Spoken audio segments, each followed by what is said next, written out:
उत्तर प्रदेश मुख्यमंत्री योगी आदित्यनाथ जी ने आदेश दिया है कि धर्मस्थलों में 5 से ज्यादा लोग नहीं जा सकते, इससे कोरोना फैल सकता है। एक सच्चे देशभक्त शादाब चौहान के 23 करोड़ जनता उत्तर प्रदेश की तरफ से सवाल हैं जो मुख्यमंत्री जी को देने चाहिए, जिनके जवाब।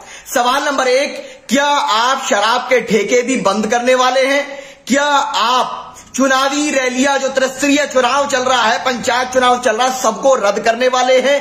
क्या आप तमाम सरकारी दफ्तरों में भी 5 लोगों को अलाउ करने वाले हैं?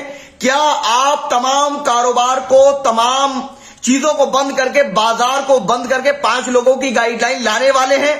अगर करने वाले हैं तो कोई इशू नहीं, और नहीं तो मैं पूछना चाहता हूं कि धर्म स्थलों से आपको क्या परेशानी है? शराब बिक सकती है, लेकिन कोई मंदिर में जाकर पूजा नहीं कर सकता, चर्च में जाकर के अरदास नहीं कर सकता, चर्च में जाकर प्रेयर नहीं कर सकता, गुरुद्वारे में जाकर अरदास नहीं कर सकता, और रमजान के मुबारक महीने में जाकर इबादत नहीं कर सकता, नमाज नहीं पढ़ सकता, तरावी नहीं पढ़ सकता। आखिरकार आप हमारे पीछे क्यों पड़े हो? आप इबादत को क्यों हम रोकना चाहते हो?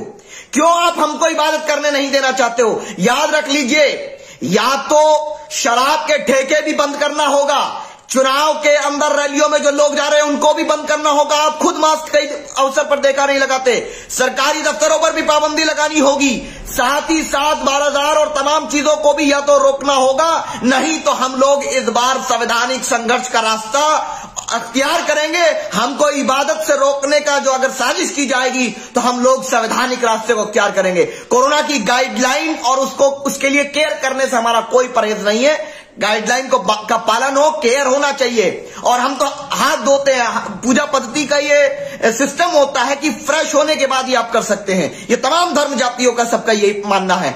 तो पूरी तरीके से इसमें साजिश नजर आती है हमको इबादत से रोकने की, लेकिन शराब की दुकान से लेकर, चुनाव से लेकर तमाम चीजें खुली हुई हैं, और खुद आपके लोग, बीजेपी के लोग कई अवसर पर देखा कि वो मास्क का प्रयोग नहीं कर रहे हैं। तो मुख्यमंत्री को ऐसी मानसिकता नहीं दिखानी चाहिए। आप तो एक संत है, कैसे आप संत हैं?